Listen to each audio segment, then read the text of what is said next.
आप देख रहे हैं प्रजाश्री news. Protect integrity, sovereignty, and communal harmony of our country by removing Sri K.S. Ishwar from the office of Council of Ministers, and we appeal to initiate criminal proceedings against Ishwar, who made a statement before the ಸಂವಿಧಾನವೇ ನಾವು ಯಾವ ಬಟ್ಟೆ ಉಡಬೇಕು ಏನ್ ತಿನ್ಬೇಕು ಅನ್ನೋದೆಲ್ಲ ಹೇಳ್ಕೊಟ್ಟಿದ್ದಾರೆ ಸ್ವಾಮಿ. ನೀವೆಲ್ಲ ಯಾರು ನಮ್ಗೆ ಹೇಳಕ್ಕೆ? Who are you asking me?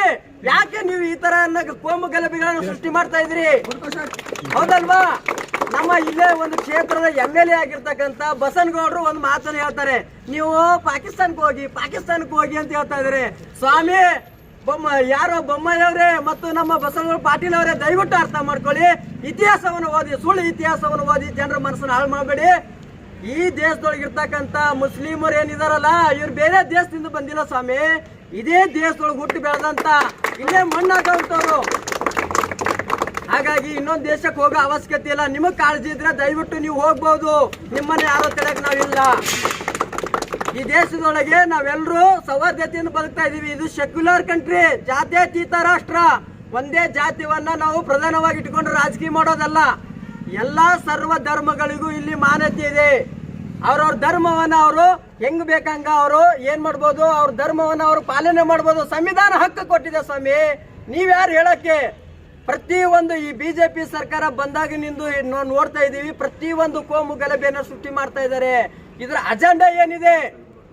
K ಈಶ್ವರಪ್ಪನವರು ಅರ್ಥ ಮಾಡ್ಕೋಬೇಕು. ತಮ್ಮ ಮಗನ ಕೈಲ ಶಾಲನ್ನು ಹಂಚಿಸಿದ್ರೆ 50,000 ಗಟ್ಲೆ. ಯಾಕೆ ಈ ನೆಕ್ಸ್ಟ್ ಬರ್ತಕ್ಕಂಥ ಇಲೆಕ್ಷನ್ಗೆ ಈ ತರ ಜನರ ಮನಸ್ಸನ್ನು ಹಾಳು ಮಾಡ್ತಾ ಇದ್ರಿ? ಶಿಕ್ಷಣದಿಂದ ವಂಚಿತರ ಮಕ್ಕಳನ್ನ ವಂಚಿತರ ಮಾಡಿದ್ರಿ. ಕೋವಿಡ್-19 2 ವರ್ಷದಿಂದ ಮಕ್ಕಳು ಶಿಕ್ಷಣದಿಂದ ವಂಚಿತರಾಗಿದ್ರು. ಈ ಮತ್ತೆ ಅದರ ಮಧ್ಯ ಗಲಭೆಯನ್ನು ಸೃಷ್ಟಿ ಮಾಡ್ತಿದ್ರಲ್ಲ, ಅದನ್ನು ನಿಲ್ಲಿಸಿ.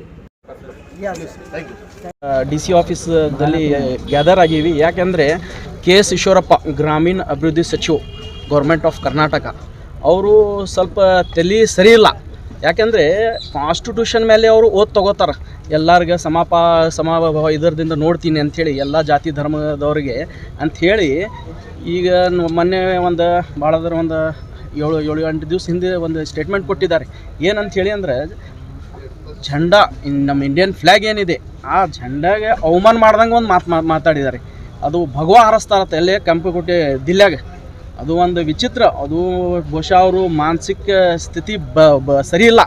ಅದಕ್ಕೆ ನಾವು ಈಗ ಇವತ್ತು ಮೆಮೊರಂಡಮ್ ಕೊಟ್ಟಿವಿ ಡೆಪ್ಟಿ ಕಮಿಷನರ್ ವಿಜಯಪುರ ಅವರಿಗೆ. ಅವರು ಮಾನ್ಯ ಗವರ್ನರ್ವರೆಗೂ ತಲುಪಿಸ್ಬೇಕು ಮತ್ತು ಆದಷ್ಟು ಬೇಕು ಅವರು ಕ್ಯಾಬಿನೆಟ್ ಸಚಿವ ಅದಾರ, ಕ್ಯಾಬಿನೆಟ್ದಿಂದ ವಜಾ ಮಾಡಬೇಕು.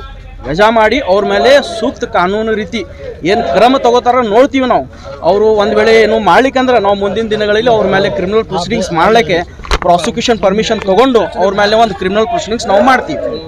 ಸರ್, ಪದೇ ಪದೇ ಈ ರೀತಿ ಒಂದು ಸ್ಟೇಟ್ಮೆಂಟ್ ಕೊಡೋದ್ರ ಹಿಂದೆ ಒಂದು ಏನು ಕಾರಣಗಳು ಏನಿದೆ? ಇಲೆಕ್ಷನ್, ಈಗ ಪಂಚರಾಜ್ಯ ಇಲೆಕ್ಷನ್ ಅದಾವಲ್ಲ, ಆ ಇಲೆಕ್ಷನ್ ಸ್ಟಂಟ್ ಇರ್ತಾವೆ. ಅದು ಏನರ ಒಂದು ವೋಟ್ ಬ್ಯಾಂಕ್ ಸಲುವಾಗಿ ಡಿವೈಡ್ ಆ್ಯಂಡ್ ರೂಲ್, ಅದು ಬ್ರಿಟಿಷ್ ಪಾಲಿಸಿ ತೊಗೊಂಡು ಇವರು ಅಡಾಪ್ಟ್ ಮಾಡ್ಕೊಂಡಾರ.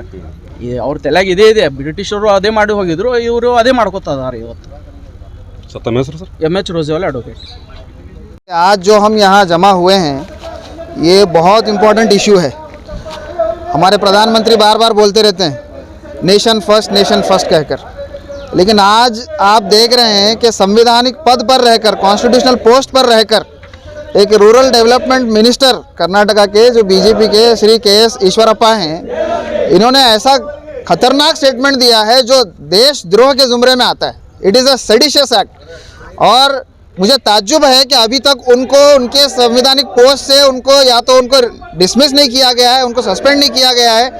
और मीडिया पर भी मुझे हैरानी है, और मैं हिंदी में खास कर इसलिए बोल रहा हूँ कि नेशनल लेवल मीडिया इस बात पर गौर करे कि एक संवैधानिक पद पर बैठा हुआ शख्स ये कह रहा है कि हम इस तिरंगे झंडे को बदल कर भगवे झंडे में हम उसको बदलने वाले हैं और उसको हम लाल किले पर भी लहराने वाले। मैं याद दिलाना चाहता हूँ 1948 का वो वाक़या, जब इन्होंने महात्मा गांधी की हत्या की थी, जिसके नतीजे में इन पर बैन लगा था। इन्होंने एड़ियाँ रगड़ी थी सरदार वल्लभ भाई पटेल और पंडित जवाहरलाल नेहरू के सामने। इन्होंने, सरदार पटेल ने इनके सामने शर्तें रखी थी कि तुम्हें संविधान को और भारत के तिरंगे झंडे को किसी भी हाल में मानना होगा, तब तक तुम्हारे ऊपर बैन नहीं हटेगा। फिर उसके बाद ये लोग मजबूर होकर षड्यंत्र के तौर पर इन्होंने कहा था कि ठीक है, हम भगवा ध्वज को नहीं, हम तिरंगा ध्वज को और संविधान को मानते हैं और हम मानेंगे और उसी के हिसाब से चलेंगे। और उसके बाद ये मालूम हुआ कि इन्होंने ये झूठ कहा था और आज तक इनकी दुम टेढ़ी की टेढ़ी है और आज भी इनके अंदर यही आकांक्षाएं, यही सपने हैं और आज भी ये लोग तिरंगा ध्वजा को निकाल कर, तिरंगा झंडे को हटाकर ये लोग भगवा झंडा लाने की जो है ये गंदी घिनौनी साजिश कर रहे हैं। लेकिन आज अफसोस का मकाम ये है कि ऐसे लोग अब सत्ता में बैठकर बात कर रहे हैं। प्रधानमंत्री ये बात देखें, दुनिया की पूरी मीडिया ये देखे कि देशद्रोह की बात जो है संवैधानिक पदों से होने लगी है। हम देशभक्त हैं, हम देश प्रेमी हैं, इसीलिए हम लोग यहाँ आकर यहाँ खड़े हुए हैं और इस बात का पुरजोर खंडन करते हैं कि आप जो सपना देख रहे हैं। लास्ट में मैं सरदार वल्लभ भाई पटेल ने 7 फरवरी 1949 को जयपुर में जो बात कही थी वो बोलकर अपनी बात खत्म करता हूँ। सरदार वल्लभ भाई पटेल ने कही थी कि यूनिवर्सली एक्सेप्ट होना चाहिए, कोई भी अगर भारतीय बनना चाहता है तो उसे भारत के तिरंगा ध्वज को मानना पड़ेगा। Everybody must accept the तिरंगा ध्वज as the national flag and if anyone does not accept it, गौर से सुनिए, अगर कोई इसे नहीं मानता है तो we must fight them, हमें उनसे लड़ना पड़ेगा, but the fight will be open and constitutional। यही हम आज करने वाले हैं, संवैधानिक तौर पर ओपन लड़ाई हम ऐसे लोगों के साथ लड़ेंगे जो यहाँ तिरंगा को हटाकर जो है भगवा लाने की कोशिश कर रहे हैं। मैं मीडिया से गुजारिश करता हूं कि इस इश्यू को देश के हित में जो है आप लोग ज़्यादा से ज़्यादा इसको जो है इस पर डिस्कशन। आज हम सब लोग जो यहाँ जमा हुए हैं, हमारे एक कर्नाटका के एक मिनिस्टर रूरल डेवलपमेंट मिनिस्टर और पंचायत राज मिनिस्टर मिस्टर KS ईश्वरप्पा साहब ने जो एक स्टेटमेंट दिया है कि वो कल को चल के लाल किले पर सैफरॉन फ्लैग लहराएंगे। इसका मतलब ये है कि वो तिरंगे को निकाल के वो सैफरॉन फ्लैग लहराने की बात कर रहे हैं।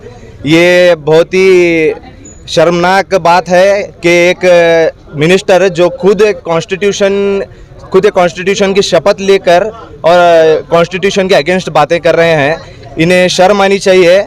अगर ये जो है एक रिस्पॉन्सिबल सिटीज़न है इंडिया के और एक मिनिस्टर पद पर हैं, इन्हें अगर दम है तो ये डेवलपमेंट के बारे में बात करें, अगर इनके पास दम है रोज़गार के बारे में बात करें। ये सब छोड़ के जातिवाद और ये अनकॉन्स्टिट्यूशनल जो बातें कर रहे हैं।